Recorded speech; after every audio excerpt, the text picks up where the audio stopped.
Es muy importante del currículum. Lo que Sócrates decía, conócete a ti mismo, no lo practicamos.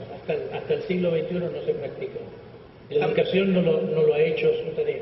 Estamos armando el currículum justamente de esta educación. Estás hablando mucho de integrar el cuerpo, que lo tenemos muy olvidado, ¿no? Porque también hasta el juego lo hemos vuelto competencia, ¿sí? Como ya no es educación física, sino compita, ¿sí? No es el tema del juego. Hemos perdido muchas cosas como sociedad. ¿Qué más va en estos ingredientes de esta receta que tú has estado presentando? Yo hablo del espíritu dionisíaco, que Nietzsche decía que la cultura cristiana necesita un antídoto, que sea acartonado, que tenemos el vino como sacramento, pero no tenemos el espíritu del vino, que es la entrega. Y que los dionisíacos, la religión más antigua de Grecia era la de Dionisio, tenía que ver con el dejarse ir por la inspiración, dejarse guiar por el deseo más profundo. Dionisio es el inspirador de los poetas, pero Dionisio es el goce, pero no es el goce del que se emborracha y tiene un goce de darse gustos superficiales que reprime en la vida ordinaria. Es un goce más profundo de la libertad, de liberarse de cadenas que son parte de la civilización. ¿Cómo te suena también esto de acordarse de sí? Nosotros como humanidad nos hemos olvidado mucho de nosotros mismos.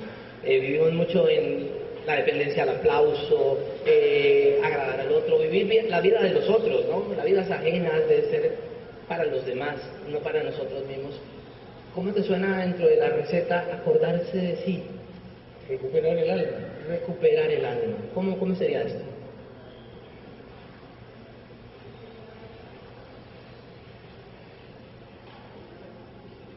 Lo que estudia la psicología son los fenómenos mentales. Y los fenómenos mentales son el pensar, el sentir y el querer. Tenemos esos tres compartimentos. Algo tiene que ver con la voluntad y con la acción, o tiene que ver con, ya sea con el amor o con las malas pasiones, según sean las emociones superiores o las emociones inferiores, y luego, pero nosotros somos más que pensar, sentir y querer. Un gran maestro de comienzos del siglo XX, Gurdjieff, decía que los seres humanos son como carruajes en que el caballo es la parte emocional, el carruaje mismo es el cuerpo, y que el cochero es el intelecto que está ahí llevando las riendas, pero que en la mayor parte de las personas falta el pasajero. Somos coches de alquiler que a veces sube un pasajero, a veces otro, nos entusiasma una ideología, nos entusiasma seguir a tal o cual persona, pero no tenemos la persona para quien fue construido este coche. Entonces eso podría llamárselo el yo profundo, aunque en el budismo se prefiere ni siquiera llamarlo yo, porque es como una nada, es como si todos los fenómenos mentales existen en un campo de la conciencia que es un campo invisible. Uno tendría que volverse como nada para acceder a esa parte más central de la propia vida. Fíjate que hace poco salió en un periódico de aquí que se llama El Tiempo, un artículo de una enfermera que acompañaba a moribundos y hizo una estadística muy lúdica de las 5 cosas que todo el mundo se arrepiente antes de morir. Y la primera es no vivir su vida, no ser quien se es, no atreverse, no lanzarse, no tomar los riesgos que fuesen, no tomar las decisiones, no ejecutar las decisiones tomadas. Y parece que estás hablando de algo así, ¿no? Cómo nos hemos ido perdiendo y cómo la educación nos ayuda a esta enajenación y parece que todo se vuelve todo un tema sistémico oprimente que no nos deja salir. Yo siempre he sentido muy fuertemente que tenía razón Rousseau cuando decía que somos buenos, el mundo nos hace malos, la civilización.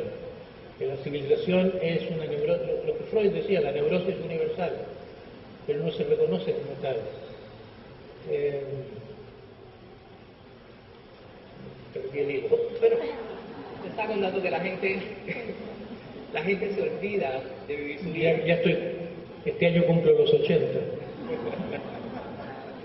Yo tuve un amigo, mi primer maestro en realidad, una persona Yo consideraba, era tal vez la persona más sabia que he conocido, y tuvo una hemiplegia hacia el fin de su vida y no se podía hacer, al neurólogo le llamaba la atención que ya no se podía hacer el nudo de la corbata.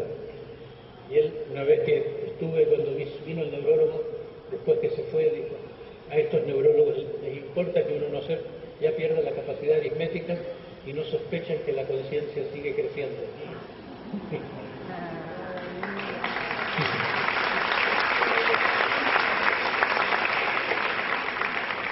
Te repito, Claudio, Sí, esta mujer encontró en su estadística que la gente antes de morirse se muere de vergüenza, de no haber sido de ella cáncer, de no haber sido ella misma. Sí. Y te pregunto si esto tiene que ver con este tipo de educación, este tipo de modelo, y si esto es un tema sistémico, oprimente sobre nosotros. Sí, si uno piensa que de dónde viene el mal, hay una serie de teorías. Sócrates decía que el mal viene de la ignorancia, Buda estaba de acuerdo. Se puede decir que el mal viene de un exceso de deseos y aversiones. Se puede decir con Freud que el mal viene de que nuestra parte animal sana se prohíbe, hay un tabú a hacer esa parte de nosotros mismos, entonces quedamos amputados, entonces sufrimos como animales enjaulados, habiendo olvidado esa parte de nosotros mismos. Pero desde otro punto de vista me parece importante lo que dice, que uno cae en el mundo como un angelito que viene de más arriba y se lo come el sistema. Hay un mal sistémico. La enfermedad está en todos, pero también es difícil decir dónde. Yo me lo he preguntado mucho a propósito de la educación, y yo digo que tenemos no solo una educación ignorante, falta de sabiduría, de tener una visión de lo que debía ser, sino que una educación perversa, porque ¿con qué derecho robar tanta vida y para adoctrinar, para amoldar a las personas a algo que es a una sociedad enferma? Pero ¿quién es el responsable? ¿Quién es el perverso que está detrás? Yo me preguntaba, ¿será que los que dictan políticas educacionales están siguiendo un dictado que viene de los gobiernos? ¿Que hay alguien que quiere que la educación sea para mantenernos estúpidos y manipulables? O tal vez sea algo así como como tú dices, una mente sistémica, es como que está en el aire y nadie puede darle voz a ese punto de vista. El diablo no está en ninguno tanto como está entre todos. Entre todos. Yo lo he visto a usted, maestro, ir por todo el mundo con sus ideas, pero no todo el mundo acoge esto de cambiar la educación. Hay mucha gente que le parece un poco peligroso, desconfiado, aunque venía Steiner gritándolo, Adler, aunque hay mucha gente que lo ha venido gritando, Montessori, mucha gente, unos grandes pensadores, sin embargo todavía hoy le tienen miedo a la tienen permisividad. miedo al cambio cuando estamos hablando de educar a nuestros niños, que no son el futuro, son el presente, ¿sí? Porque también no les podemos dar la responsabilidad del futuro, son el presente. Tiene mucho miedo la gente a educarlos en lo que se llama la sabiduría, el despertar a través del autoconocimiento. El mundo no apuesta porque la idea de que tendremos una sociedad sana cuando tengamos personas realizadas, sanas, felices, no apuesta por la conciencia, que era marchar las cosas desde fuera. Pero llevamos tantos miles de años con la esperanza de que la política va a cambiar las cosas, y ya es hora que le demos una vocación a cambiar las cosas por dentro. Entonces a mí lo que me interesó en la educación es que si queremos un mundo distinto tiene que cambiarse la conciencia, pero no se le puede cambiar la conciencia a tanta gente como hay en el mundo, sobre todo que no se dejan cambiar. Nadie tiene muchas ganas de que lo cambien. Entonces hay que, en vez de curar, hay que prevenir. La educación es la oportunidad, como todos pasan por la educación. Allí se puede intervenir de sembrar una conciencia mayor. Casi que estamos hablando de tener los mejores maestros. Formar maestros para esa educación nueva significa tener una educación humanizante para los maestros, algo que sea como un suplemento o un complemento a lo que dan las universidades. Claro, usted está parafraseando mucho a Roger ahí cuando dice, si no se es persona, es muy complicado ayudarle a otro a ser persona. Si el maestro mismo no ha desarrollado, por ejemplo, el tema del perdón. Aquí tenemos en Colombia, maestro, voy a dejar hablando de maestros, una sociedad con mucha retaliación, no hay perdón, hay mucha guerra, venganza, tenemos una cadena de dolor muy trágica, bañada de sangre. Entonces, ¿cómo formar a este maestro? ¿Cómo nosotros mismos podemos trabajar este tema de estar en el aquí y en el ahora integrados y ser personas? Así como la vida solo puede venir de la vida, la conciencia puede solamente ser pasada de otra conciencia. No puede hacerse por reforma curricular, no se puede hacer a través de libros, es un paso de persona a persona. Entonces se necesita una educación transformadora para esos maestros, para que esos maestros se encuentren a sí mismos. O sea, no estás hablando de que la técnica no viene en un libro.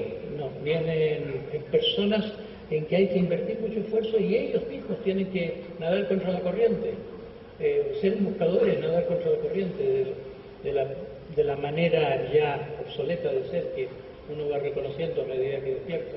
Estamos hablando como si los profesores, dentro de su pensum de desarrollo, lo primero sería desarrollo humano. ¿Estás de acuerdo? Sí, pero también los griegos tenían el concepto de héroes. Los héroes son los humanos que llegan a lo divino. Yo diría un humano que encuentra su profundidad, alcanza una estatura un poco sobrehumana. Mientras más humano, más se acerca uno a algo que en el mundo parece como de otro orden. Esas personas que se hacen como antorchas. Una persona no puede educar para la libertad a otros si no es libre. Una persona no puede educar para el amor a otro con discursos, con sermones. Además también, bueno, muy simpático, pero llegan a un hogar donde los padres tampoco, o estos valores que han despertado los niños en el colegio, o si han activado sus virtudes, llegan a un hogar donde los padres no validan esto, porque no lo reconocen. Yo creo que en las escuelas futuras para maestros hay que incluir padres, ¿no? En torno a una escuela, en las universidades, incorporar también a los padres. Háblame un poco más de cómo es este proceso de reformación de los maestros que tú haces, porque sé que tú los metes en un viaje, en un camino, ¿sí? Te los llevas a volver a sí mismos, a desprogramarse un poco, a borrar esa mente patriarcal, a pararse en estos tres amores, tres cerebros. ¿Cómo es el viaje, maestro? ¿Cómo es el proceso que tú haces en la escuela SAT que llevas por todo el mundo?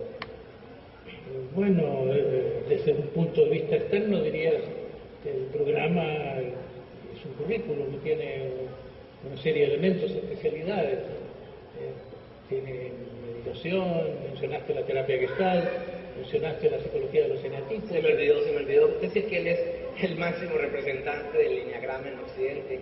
Fue Claudio quien lo despertó, lo trajo, lo activó. Después sí es muy popular, pero él es el original del Enneagrama en Occidente, que es caracterología, conocer el carácter para poderlo desarticular.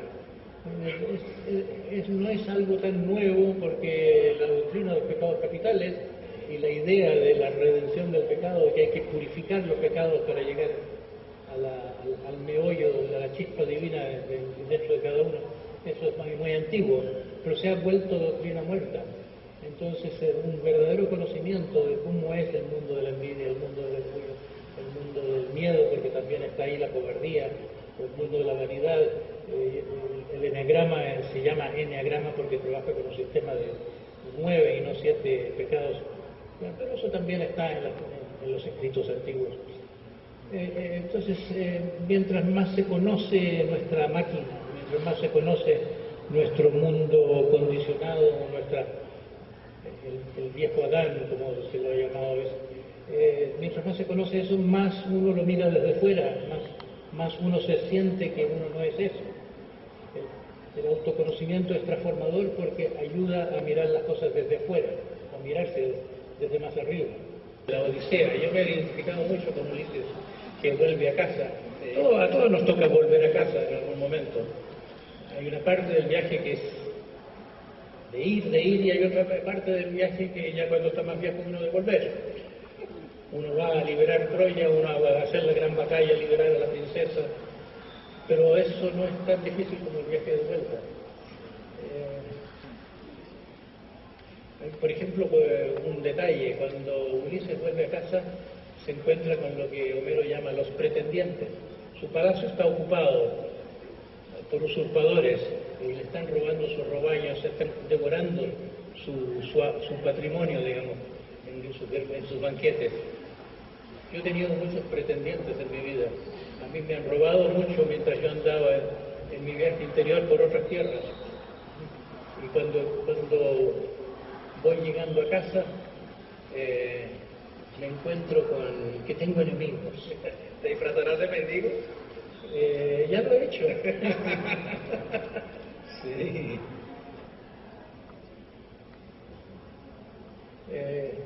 Pero ¿qué decir del viaje en general? A mí me gusta mucho el esquema que tienen tanto los sufis como como el misticismo cristiano. El viaje primero lo llaman el cristianismo la vía purgativa, uno hace esfuerzos, es como ascender una montaña de purificación. Luego llega la vía purificativa, una parte del camino, la vía iluminativa, una parte del camino en que uno ya llegó a la luz y está como acompañado de Dios, y hay visiones, hay inspiración. Eso lo llamo mi época carismática.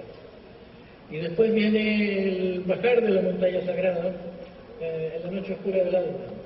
Es como si uno hubiera perdido todo ese contacto tan maravilloso y uno se echa la culpa, que hice mal, y hay una parte de desierto. O como el Antiguo Testamento, es el ascenso al monte Sinaí, la revelación, y después 40 años en el desierto. Yo he estado, no tanto como 40, pero bastante tiempo de aridez después de haber llegado a algo que me parecía el sumo, antes de eso que llaman la tierra prometida, que todavía no he terminado mi desarrollo. La tierra prometida yo diría que sí, porque en la metáfora bíblica el periodo que es la tierra prometida es un tiempo de guerra, es un tiempo de conquista.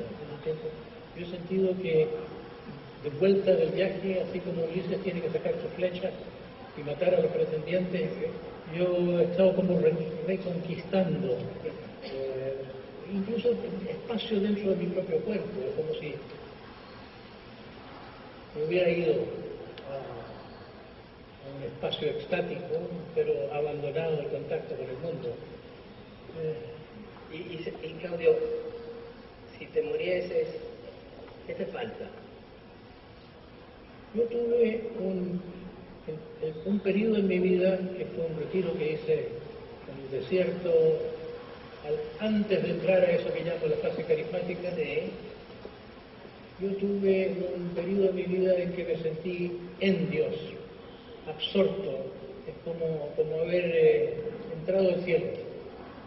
Y yo tengo la impresión de que esa vivencia de lo sagrado tan intensa, me tocará, o la esperanza que me tocará recuperarla, porque no la he recuperado, pero me tocará recuperarla estando aquí. Que sí, ahora estoy en la tierra, pero he vuelto a la tierra con muchas cosas que contribuir, he servido al mundo por la luz que me llegó, pero no he recuperado yo eso que en la historia sagrada es el rey Salomón que construye el templo. No he llegado a mi propio templo. Esta es una pregunta personal mía.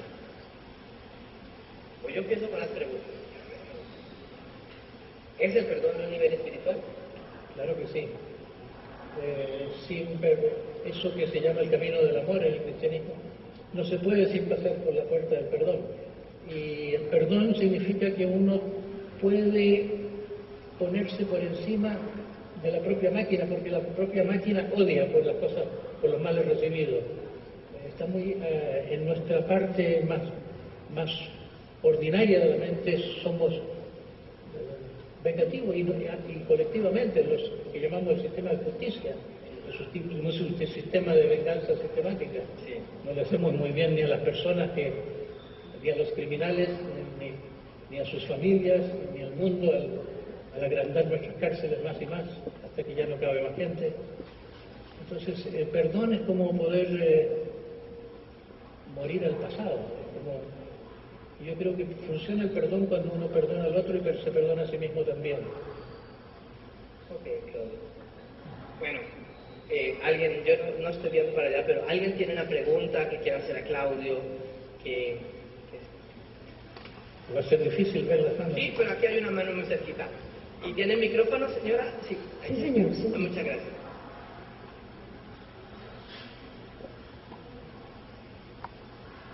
Buenas tardes, mil gracias. Cuando habla de los tres cerebros, yo veo que usted dice el pensar, el querer, el sentir. Y cuando inició, Jorge hablaba también del cerebro en el estómago. ¿Nos podría contar un poco de eso del cerebro en el estómago y por qué cuando uno habla de la expresión del sentir, siempre da la mano hacia acá, hacia el estómago? Yo lo veo así. No se trata solamente de pensar, sentir y actuar. Es como si fueran tres personas. Por eso prefiero hablar del padre, el padre que es la parte no solo intelectual, sino normativa y que manda. Luego la madre, que es el principio del amor. Y al decir la tripa, en realidad no es muy exacto decir la tripa. La parte instintiva, la parte visceral, la parte animal. Y eso incluye la sexualidad, no solo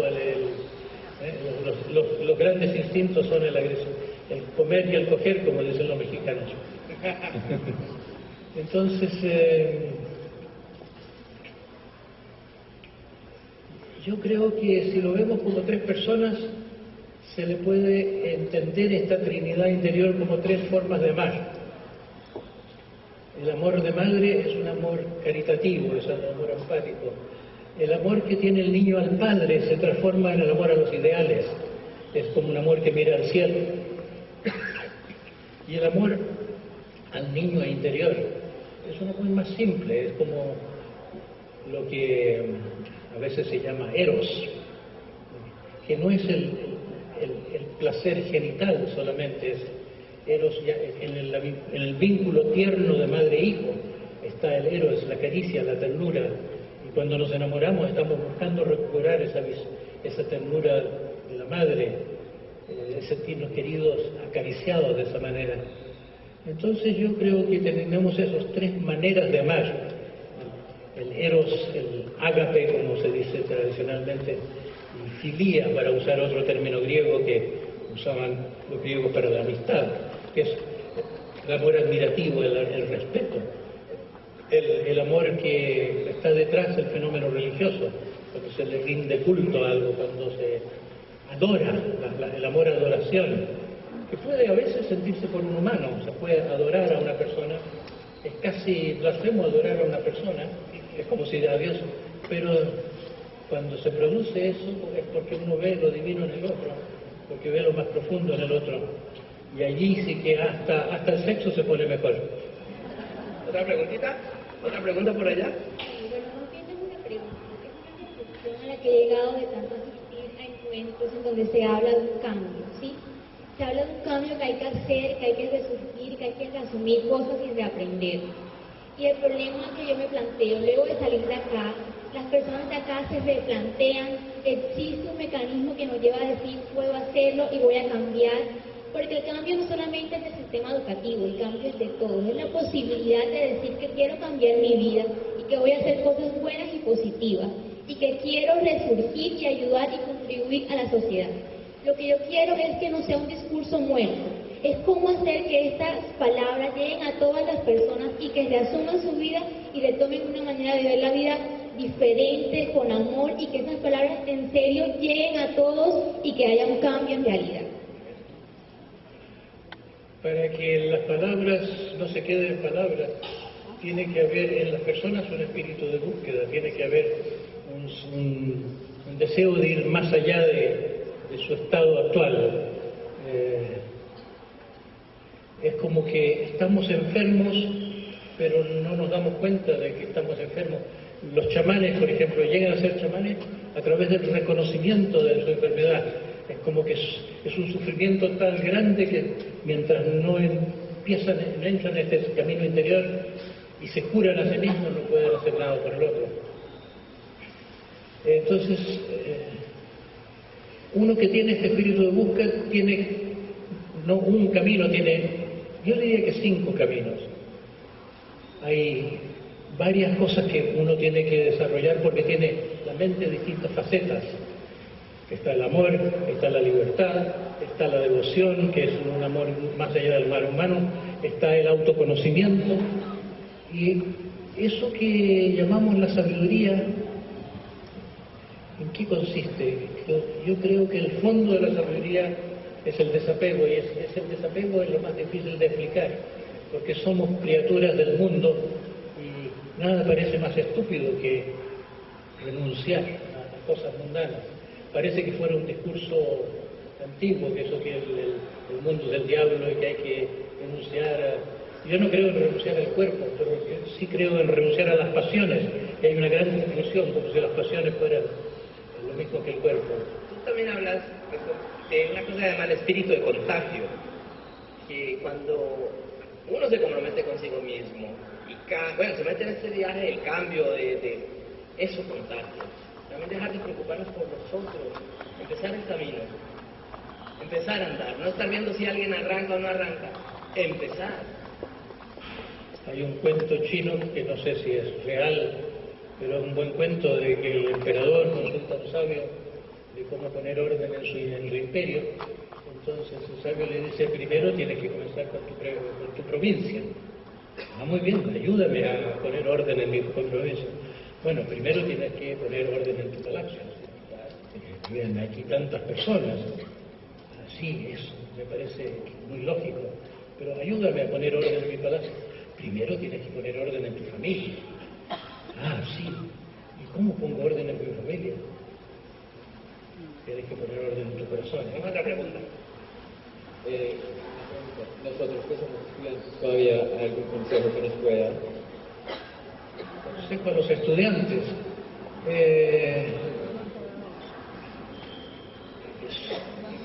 Es como darle consejo a uno que se siente un poco enjaulado, supongo, y un poco aburrido, y tal vez el sentir que hay personas que critican a la educación los puede hacer sentir mejor acompañados, como no sentirse mal por no gustar de la escuela. Hay niños que sienten que la escuela es como ir como un infierno. Entonces, si yo me pregunto qué le puedo decir a los niños, no se sientan mal por pensar que esto es como un infierno. La verdad es que es una cosa bastante criticable. Si alguien quiere, a pesar de tener que darle tantas horas a la escuela, que es como darle tantas horas al diablo, si a pesar de eso alguien quiere desarrollarse, necesita hacer una especie de escuela paralela. Se necesita mucha energía, se necesita mucha motivación para interesarse en otras cosas. Hay buenas lecturas. Los libros espirituales, los libros sobre el camino son una fuente, otras son las grandes obras literarias. Por ejemplo, las grandes epopeyas, desde la Odisea, el libro de Gilgamesh, todos son libros del viaje interno, la Divina Comedia, y se nos han vuelto viejos libros como si no fueran relevantes. Porque... Bueno, y también regresar a la vieja usanza, Señor, que es buscar a los maestros, a la gente que está transmitiendo conocimiento, sobre todo a la gente que inspira, ¿sí? Y esto se lo digo yo también personal porque ha sido tu camino y el mío. Que la academia ha sido importante conocerla. Hay que tener nariz, olfato. Y tener esto para saber dónde está el conocimiento, no la información, el conocimiento. Y también saber quién transmite conocimiento, qué persona ha llegado y puede contar el viaje y tiene una palabra viva que inspira, que motiva y que despierta. ¿Otra preguntita por allí? Sí, buenas noches. Mi inquietud que me queda sobre el SAR y sobre el cambio educacional que usted dice que hay que hacer. Debe empezar por uno mismo, ¿cierto? ¿Sí? Debe motivar a los otros, ¿cierto? O sea, es una cadena consecutiva que lleva a muchas cosas, ¿sí? Yo soy digámoslo así, de la educación de los 80, ¿sí? Nosotros jugábamos con rayola, jugábamos a la golosa, ¿sí? Para inculcándole los valores que recibimos de la familia, ¿sí? Ellos vayan superándose, vayan dando cuenta y vayamos cambiando el sistema educativo. También con los maestros. Hoy un maestro no es como antes. ¿Sí? Déjate contesta porque si no te vas a echar la conferencia tú.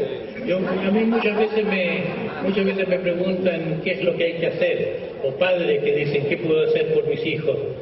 Y sería una tentación de decir hay que quererlos, o hay que dejarles suficiente libertad, o comprenderlos, en fin, hay tantas cosas ciertas que se pueden decir, y en el último término no sirven mucho, porque uno hace lo que puede hacer siendo como es. Entonces, a mí me gusta mucho insistir que lo mejor que puede hacer uno por los propios hijos es trabajar en uno mismo. Hay un psicólogo norteamericano que ha escrito un libro sobre eso. Si uno entra en un camino sin saber cómo, ya se lo empieza a traspasar, cambia el tipo de relación con ellos, hablan de otras cosas. Los hijos se benefician de eso. ¿Tenemos preguntas? ¿Estamos terminando? Tenemos bastantes preguntas, pero no sé el tiempo ya. Tú sabes, tú mandas aquí. No sé si de pronto vamos a abrir una pregunta más. Una preguntita más y terminamos. Yo quiero preguntarle, maestro, el sistema que usted enseña y en el cual usted ha escrito tantos libros, lleva a la humanidad a la felicidad. Lleva a la felicidad pasando por el infierno.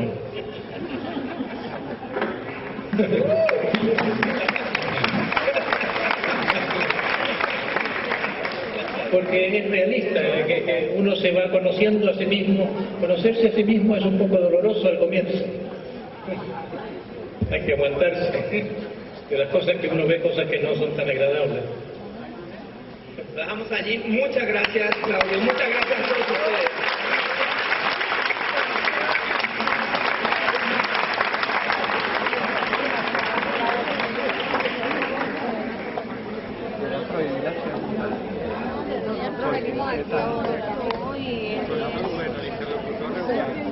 O sea, sí, o sea.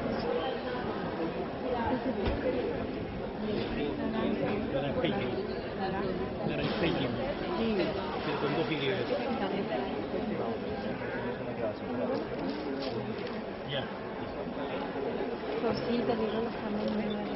Cuando José salió, a ver si lo podía comprar para que lo firmara. Sí.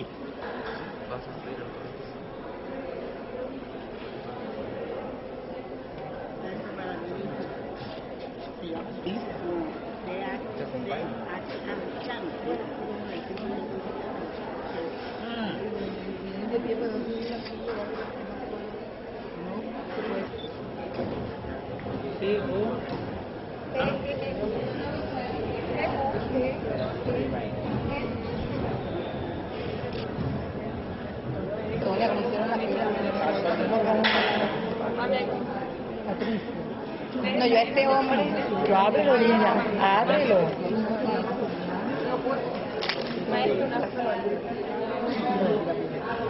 Ay, qué pena, me sacan de español. ¿Cómo que no? Ah, no. A Claudio le hice vender, ganar la civilización.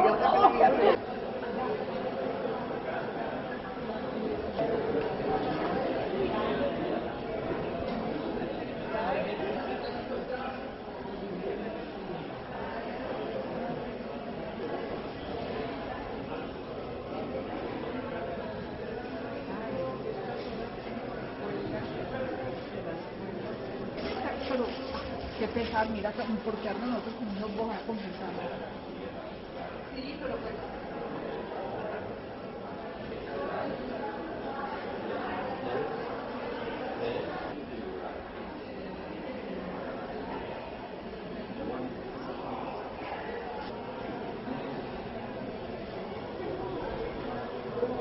Gracias.